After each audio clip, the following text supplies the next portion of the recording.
Hello दोस्तों, कल की वीडियो में हमने देखा था एसएससी जेई के एग्ज़ाम पैटर्न के बारे में।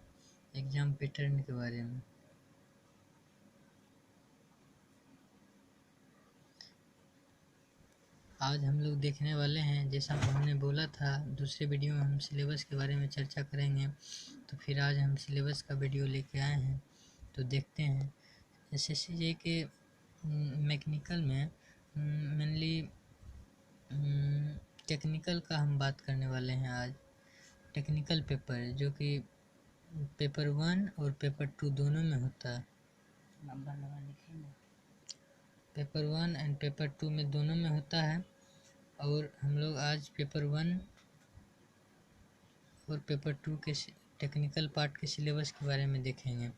जैसा कि पार्ट 1 में टेक्निकल पार्ट में देखेंगे मैकेनिकल इंजीनियरिंग में मेनली सब्जेक्ट पूछे जाते हैं। फर्स्ट ऑफ ऑल ले लेते हैं फ्लूइड मैकेनिक्स,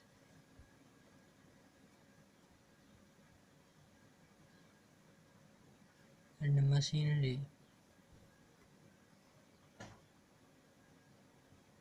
को, जिसमें हम लोग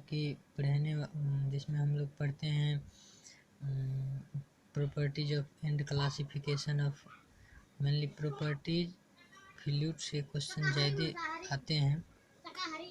उसके बाद देखते हैं फ्लूइड प्रेशर के बारे में पढ़ते हैं। उसके बाद फ्लूइड काइनेमेटिक्स के बारे में, फ्लूइड डायनामिक के बारे में। ये सब इम्पोर्टेंट टॉपिक हैं जिससे कि क्वेश्चन आने हैं। उसके बाद हम लोग मशीनरी में देखते हैं। मशीनरी में भी अच्छा खासा क्वेश्चन आता है। यहाँ से पेपर 2 से ज़्यादा क्वेश्चन आता है, 3-4 क्वेश्चन, जिसमें कि total fluid mechanics and machinery से पेपर 1 में 22 से 25 क्वेश्चन ऑब्जेक्टिव पूछा जाता है। और दूसरे सब्जेक्ट के बारे में हम फिर चर्चा करते हैं, जैसे कि थर्मल इंजीनियरिंग।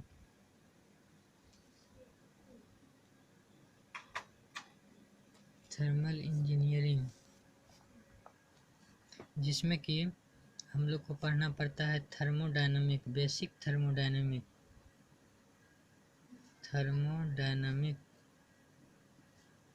जो कि 4th सेम मैकेनिकल में पढ़ते हैं हम लोग। ये भी 4th ही सेम में पढ़ते हैं।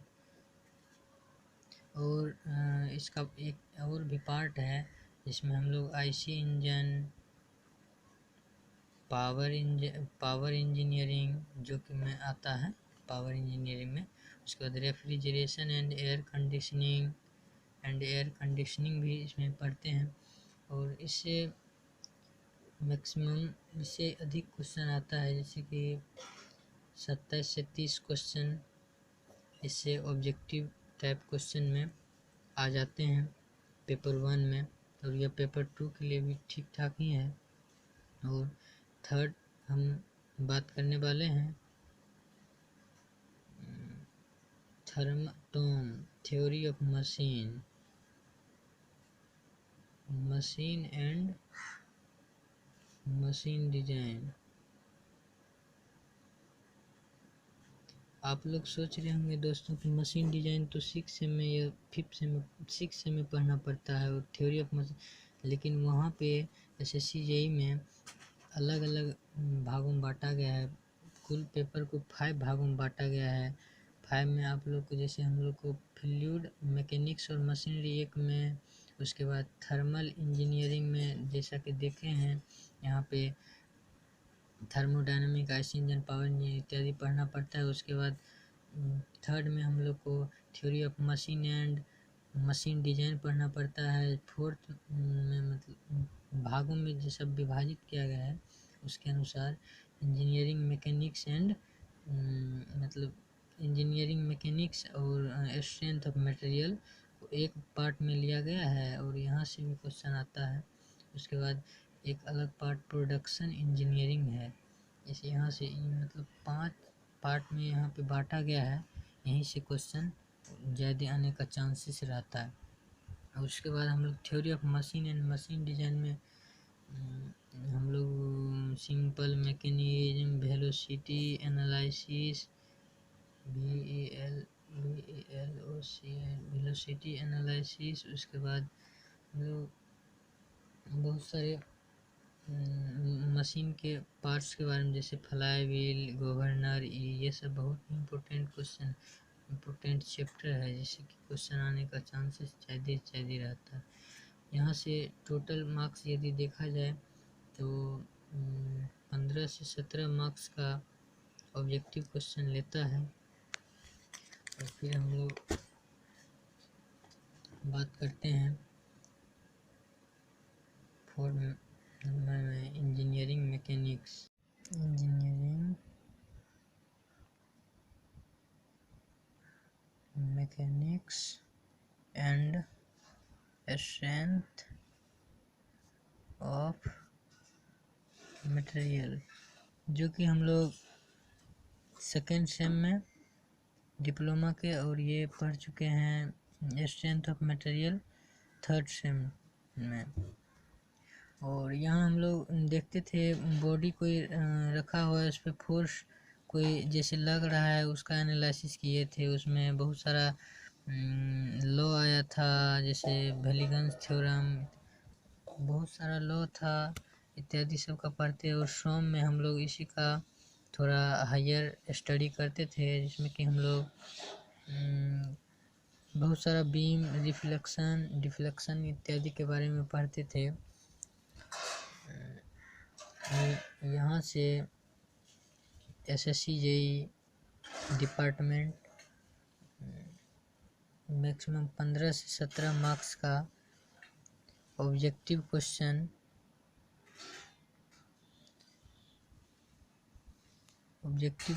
उठाती है।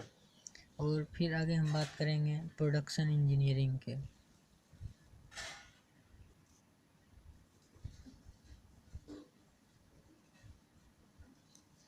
जिसमें कि हम लोग बहुत सारे मशीन के बारे में पढ़े थे, मैन्युफैक्चरिंग प्रोसेस के बारे में पढ़े थे, जिसमें हम लोग lathe machine, drilling machine, milling machine, casting, forging, welding, types of welding, metal cutting, lathe, milling, shaping, grinding इत्यादि सब पढ़े थे। यहाँ से आपका SSC JEE 14 से 18 मार्क्स का ऑब्जेक्टिव क्वेश्चन उठाती है। और दोस्तों याद रखिए, हम लोग को थर्मोडायनेमिक में आपको न्यूमेरिकल क्वेश्चन भी लेती है, और स्टीम टेबल का आप लोग यूज़ सीखना होगा आप लोग। और ये था पेपर 1 के बारे में। और अब आते हैं पेपर 2 के बारे में। पेपर 2 में फुली थ्योरेटिकल क्वेश्चन रहता है। थ्योरेटिकल क्वेश्चन में हम लोग फ्लूइड मैकेनिक्स से, FM एंड मशीनरी से आपका यहाँ से क्वेश्चन 4 से 5 क्वेश्चन 60 से 75 मार्क्स का पूछता है। उसके बाद हम लोग आते हैं इसमें मशीनरी से ज़्यादा चांसेस रहता है क्वेश्चन पूछने का, और पूछता भी है। एक क्वेश्चन मशीनरी से रहता है, जेट फॉलो जेट वाला। उसके बाद हम लोग आते हैं थर्मल इंजीनियरिंग में। थर्मल इंजीनियरिंग में 60 से 75 4 से 5 क्वेश्चन लेता है अथवा करके, जिसमें कि हम लोग थर्मल इंजीनियरिंग में आपका स्लो क्वेश्चन ही रहेगा। रेफ्रिजरेशन वगैरह से क्वेश्चन लेता है। आइस इंजन का प्रूफ पूछ देगा, उसमें फ्यूल रेशियो पूछ देगा, कुछ भी पूछ सकता है ये। और उसके बाद हम लोग इंजीनियरिंग मैकेनिक्स एंड सॉम में आते हैं। यहाँ से भी 60 से 75, यहाँ से बीम डिफ्लेक्शन का क्वेश्चन फिक्स ही रहता है। और उसके बाद हम लोग आ जाते हैं प्रोडक्शन इंजीनियरिंग में। प्रोडक्शन इंजीनियरिंग में भी 60 से 75 मार्क्स का, मीन्स 4 से 5 टोटल सब सब्जेक्ट से लेता है। अगर हम बात करें ऑल ओवर नंबर की, तो देखिए यहाँ पे हम लोग को उसमें हो गया 200 मार्क्स का क्वेश्चन, यहाँ पे 300 मार्क्स का। 200 मार्क्स में मिनिमम हम लोग को 150 मार्क्स लाना ही है, तभी जाके उसमें सेलेक्ट हो पाएंगे, नहीं तो नहीं। और देखिए 150 मार्क्स लाने के लिए आपका कम से कम 22 से, यहाँ पे देख लीजिए, फ्लूइड से 22 से 25 मार्क्स लाता है, थर्मल से शायद से। इसमें बहुत ही इजी क्वेश्चन इसमें डालता है, ये आपको नंबर ही एक तरह से एब्जॉर्व करने के लिए दिया गया है ये पेपर। तो इसमें देखिए यदि आप मैक्सिमम 20 मार्क्स लाते हैं, ऑल सब्जेक्ट में 20 मार्क्स लाते हैं, तो 100 मार्क्स इससे हो जाएगा। उधर बच जाएगा 100 marks general science, general intelligence and reasoning. तो उससे आप लोग जनरल साइंस से आप लोग मैक्सिमम 20 ही मार्क्स का यदि बात ही करें तो भी उसके बाद रीजनिंग मैक्सिमम 40 प्लस सही होगा ही होगा। आपको बस बैक पेपर देखना है, प्रीवियस पेपर सिर्फ देखना है, 40 प्लस सही होगा। मैंने हालांकि एग्ज़ाम तो नहीं दिया हूँ, लेकिन मैं अपना अथी के आधार पे बोल रहा हूँ, तर्क के आधार पे। लेकिन आने का चांसेस, मैंने बहुत सारा वीडियो देखा है इसलिए मैं बोल रहा हूँ। उसके बाद देखिए इसमें सिलेक्शन होने के बाद पेपर टू में आप अच्छा से थ्योरेटिकल क्वेश्चन को देखना पड़ेगा सब, खास करके सोम यहाँ पे है जो अच्छा मार्क्स दिलवाएगा। उसके बाद आपका प्रोडक्शन अच्छा दिलवाएगा, इसमें क्वेश्चन बहुत ठीक ठाक ही रहता है।